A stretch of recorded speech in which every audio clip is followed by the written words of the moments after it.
Sir ఇన్నాళ్ళు silent గా ఉన్నారు. తాను కొడితే మామూలుగా ఉండదని మొన్ననే వార్నింగ్ కూడా ఇచ్చారు. ఇక సర్కార్కు ఇవ్వాలనుకున్న టైం కూడా అయిపోయిందట. ఇక తగ్గేదేలే అంటూ సమర శంఖం పూరించబోతున్నారట గులాబీ దళపతి. బీసీ సభతో కేసీఆర్ జంగ్ సైరన్ ఊదబోతున్నారా? తెలంగాణ పొలిటికల్ పిక్చర్లో దళపతి మళ్లీ యాక్టివ్ కాబోతున్నారా?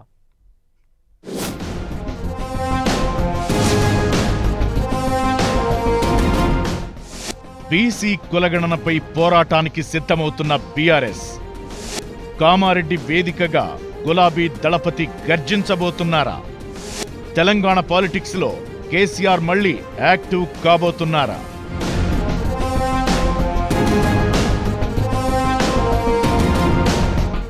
సమయం లేదు మిత్రమా, ఇక రణమే అంటోంది ప్రతిపక్ష బీఆర్ఎస్. ఇప్పటి వరకు అటు కేటీఆర్, ఇటు హరీష్ రావు కాంగ్రెస్ ప్రభుత్వ విధానాలపై తమ గళం వినిపిస్తూ వస్తూనే ఉన్నారు. కానీ గులాబీ దళపతి మౌనం అటు బీఆర్ఎస్ క్యాడర్లో, ఇటు తెలంగాణ ప్రజల్లో ఆసక్తికర చర్చకు దారితీసింది. అయినా పెద్దగా రియాక్ట్ కాని కేసీఆర్ ఈ మధ్యే కాంగ్రెస్ సర్కార్కు ఇండైరెక్ట్ వార్నింగ్ ఇచ్చారు. తాను కొడితే మామూలుగా ఉండదని, ఇక బయలుదేరుడే అని ప్రకటించేశారు. ఈ నెలాఖరులోగా భారీ బహిరంగ సభ పెడుదాం, అందరూ రావాలంటూ పిలుపునిచ్చారు. ఈ నేపథ్యంలోనే బీసీ కులగణన అంశాన్ని అస్త్రంగా మలుచుకునే ప్రయత్నం చేస్తోందట బీఆర్ఎస్.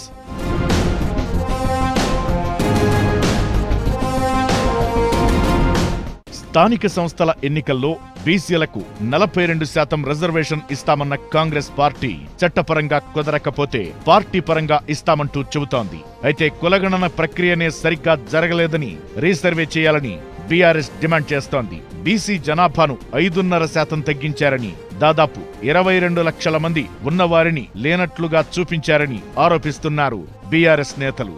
ఇదే అంశాన్ని హైలైట్ చేయాలని ఫిక్స్ అయిందట గులాబీ పార్టీ. అందుకే ఆ party working president KTR BC నేతలతో వరుసగా భేటీ అవుతూ కాంగ్రెస్ సర్కార్ ఇచ్చిన మాటను తప్పిందని ఎక్స్పోజ్ చేసే ప్రయత్నం చేస్తున్నారు. అందులో భాగంగా కామారెడ్డి వేదికగా బీసీ సభ నిర్వహించి సమరశంఖం పూరించబోతోందట. ఈ సభకు గులాబీ దళపతి కేసీఆర్ హాజరు కాబోతున్నట్లు పార్టీ వర్గాలు చెబుతున్నాయి.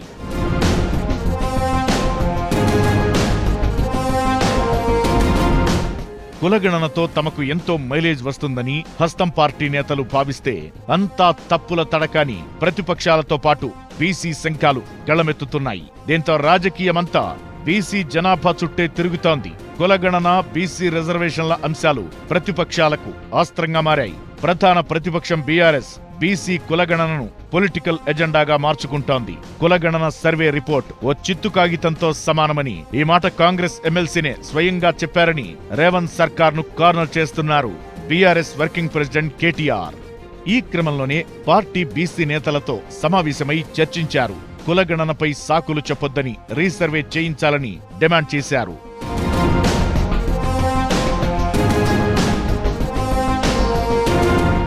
అయితే ఇన్నాళ్లు సైలెంట్ గా ఉండి కాంగ్రెస్ ప్రభుత్వ పాలనను గమనిస్తున్న బీఆర్ఎస్ అధినేత కేసీఆర్ బీసీ కులగణన అంశంతోనే మళ్లీ ప్రజాక్షేత్రంలోకి వచ్చేందుకు ప్లాన్ చేస్తున్నట్టు తెలుస్తోంది. ఎన్నికలకు ముందు కామారెడ్డి వేదికగానే బీసీ డిక్లరేషన్ ను ప్రకటించింది కాంగ్రెస్ పార్టీ. అదే కామారెడ్డి వేదికగా బీసీ రిజర్వేషన్లు, కులగణన అంశంపై పోరు మొదలు పెట్టేందుకు బీఆర్ఎస్ ప్లాన్ చేస్తోంది. ఈ నెలాఖరులో కామారెడ్డిలో భారీ బహిరంగ సభ నిర్వహించేందుకు కసరత్తు చేస్తోంది కారు పార్టీ. కామారెడ్డి బీసీ ఆందోళన సభకు అధినేత కేసీఆర్ హాజరవనున్నారని, అక్కడి నుంచే ఆయన కాంగ్రెస్ ప్రభుత్వంపై సమరశంఖం పూరిస్తారని బీఆర్ఎస్ వర్గాలు చెబుతున్నాయి. అన్నీ గంభీరంగా గమనిస్తున్నానని, తాను కొడితే మామూలుగా ఉండదని చెప్పిన కేసీఆర్ కామారెడ్డి నుంచి సింహగర్జన స్టార్ట్ చేయనున్నారట. ఇప్పుడు సభ పెడితే బీసీ కులగణనపై నిరసన తెలపడంతో పాటు కేసీఆర్ రంగంలోకి దిగితే స్థానిక సంస్థల్లో పార్టీకి లాభం చేకూరుతుందని కేటీఆర్ సహా ముఖ్య నేతలంతా భావిస్తున్నారట. అందుకే సార్ రంగంలోకి దిగబోతున్నారని చెబుతున్నారు గులాబీ పార్టీ లీడర్లు.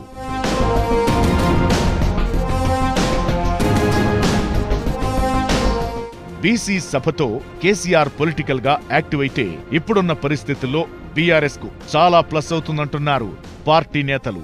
కాంగ్రెస్ ప్రభుత్వంపై ప్రజల్లో తీవ్ర వ్యతిరేకత ఉందని, గులాబీ దళపతి పొలిటికల్ పిచ్లోకి దిగడానికి ఇదే సరైన టైమని భావిస్తున్నారు. బీసీ సభ తరువాత కేసీఆర్ పోరు ఎలా ఉండబోతోందో చూడాలి మరి.